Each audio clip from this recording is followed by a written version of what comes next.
Hello Infiniteers! Today we are going to finish the city level of my Wall-E toy box by hooking up the logic for the race and the toy box door that will take us to the second level, the Axiom. And then I am going to take a little break from this series for a couple of weeks while we work on the next toy box in my Toy Box Classics series, which is Gusteau's Kitchen. That is the toy box that most of you voted for in my recent poll, but it is also the one that's going to take the longest to recreate. So rather than drag that out over a month or two of Fridays, we're going to focus on that exclusively for the next couple of weeks and knock it out, and then I'll return to this series on Mondays and Wednesdays and begin working on the Axiom. So this will be the last episode for a little while, for a couple of weeks for Wall-E. We'll do Gusteau's Kitchen, and then we'll come back to this. Okay, before we begin, there's a couple of corrections that I want to make for the logic from last time. And it's reflected on the logic diagrams for the last episode, but this logic gate here, which is invoked when the collectible tracker detects that we've picked up the shamrock. So we found and collected the plant specimen that Eve wants us to find. This logic gate was doing a couple of things for each of the 10 locations. It was deactivating the radar marker, and it was also turning off the dynamic trigger for that. Well, if you come over to the radar marker for that, we have a logic connection we had created from here to go to the dynamic trigger so that when this is deactivated, it turns it off. So the second connection from that logic gate to the dynamic triggers isn't really needed. It's redundant because the radar marker that we're turning off is already doing that for us. So you don't need those connections. You can delete those links. Okay. And then on the very end of the mission, when you bring Eve back over here to the ship, there's a couple of logic connections that we made on here. One was to go and deactivate the radar marker, and then the radar marker turns around and turns off this dynamic trigger. We're going to go ahead and delete that so that the dynamic trigger does not turn that off, and the radar marker, when it's deactivated, does not turn off that dynamic trigger. We're going to leave this on. And the reason is because when we come back here and we enter this area, it's going to invoke the toy box door that we're going to hook up in a couple of minutes. And what that's going to do is ask the player if they want to go to the Axiom. If the player says no, but we've deactivated now this radar marker and this dynamic trigger, now we have no way to get to the Axiom. So we want to leave this on, as well as the radar marker.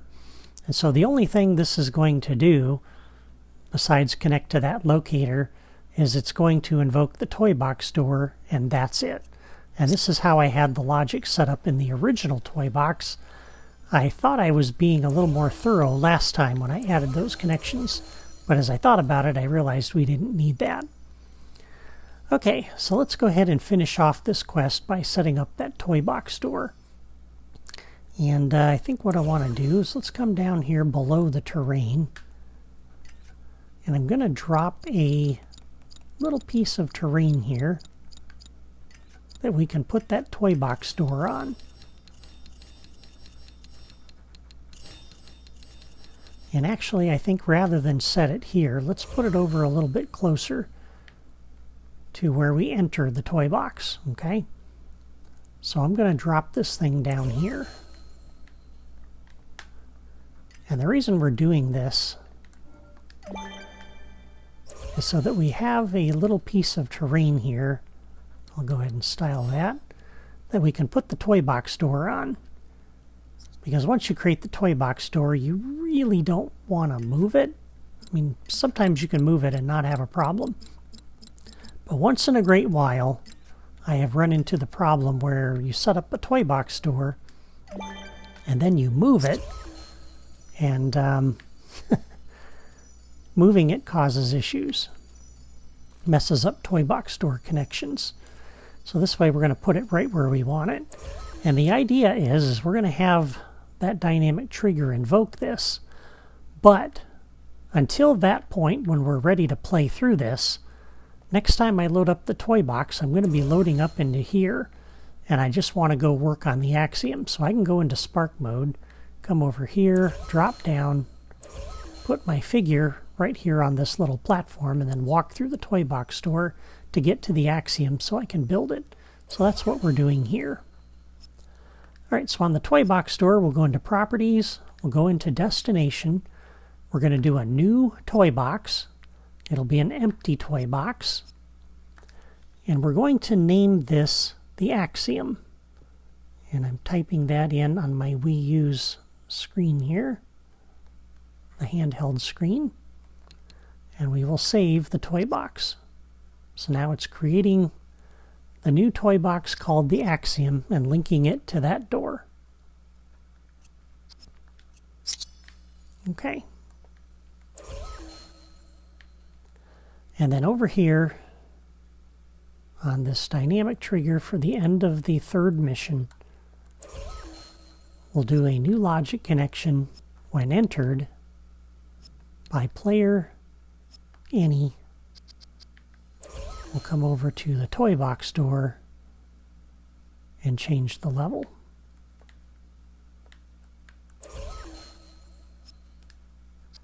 And that will take you to the Axiom. But again, we can just hop off of the starting pad here, go into Spark mode, drop down and go directly to the Axiom if we wanted to, which we do next time because we're going to be building that. It doesn't exist yet. That's an empty toy box on the other side of that door. Okay. And that's it for that mission and for the toy box store. And again, all the connections that I deleted here are reflected on the diagrams from the last episode. So for those of you who didn't see the diagrams, I just want to clarify that. Or for those of you who saw the video and saw the diagrams and wondered where those connections were on those diagrams, there you go. All right, the last thing we need to do is hook up the logic for the race. And there's not much we need to do because this start piece here has all of the logic for the race itself. All we need to do is generate a vehicle and put down some weapon generators around the track, and that's going to be pretty easy. And because this is so easy, I did not bother to create any logic diagrams for this episode because you don't need them. Okay, so before the video began, I put down a couple of decorations here out of the decorations drawer. And these are really just labels for the buttons here. The one marked X is going to remove the vehicle that we need to race. The one with the check mark will generate it. And notice which way I oriented the vehicle summoner here, which by the way is out of the gameplay toys. It's with the Infinity logo being red as if you're facing that way. But the vehicle will generate facing this way. Alright, so on the first button, we'll do a new logic connection when pressed. We'll come over here, and the perfect vehicle to race with in this toy box, in my humble opinion, is the chair. The Wall-E hover chair. And that is just a lot of fun. And what more appropriate level to race it in than this one? And then to take the chair out, we'll use this button. When that's pressed, we'll come over to the vehicle summoner and remove all. And you may want to do that just to free up the memory. Okay, so that's the logic to generate the vehicle. So you push that button, it puts the chair out here, you hop on, you can go up the ramp onto the starting pad here. Onto the start for the racetrack. And the last thing we need are the vehicle summoners. You find those under Creativitoys. And this is going to be a little bit shorter video today, but I think that's all right. I've been doing some longer videos recently, so I think this is good. All right, so about halfway between the pillar here and the edge of the bridge is where we're going to put these. As long as you get these in the relative locations, I think that's fine. If it's a little bit further this way than this way, it's no big deal. All right, so we're going to place one here, one here, one here, and one here. And again, in order to use these, you have to come into the properties, turn on the auto spawn pickups flag. Otherwise, these toys will not do anything.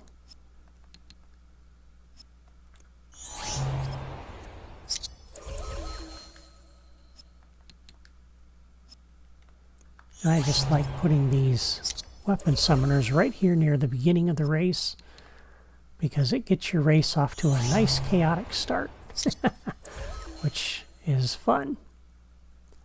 And then the next obstacle, of course, are these swinging things, which is good. And then you've got the split in the track. Choose which way you want to go. And then the crossover here, which can get kind of crazy. And then when you come around the end, we're going to put the next set of vehicle summoners right over here.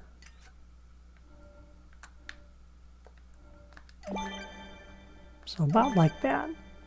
Again, if you get them in the general ballpark,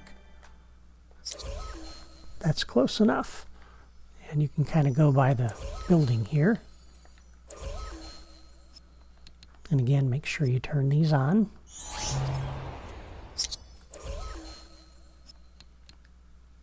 Takes a moment to do, but it's pretty easy. There's no logic connections to hook up, fortunately. You're just turning them on.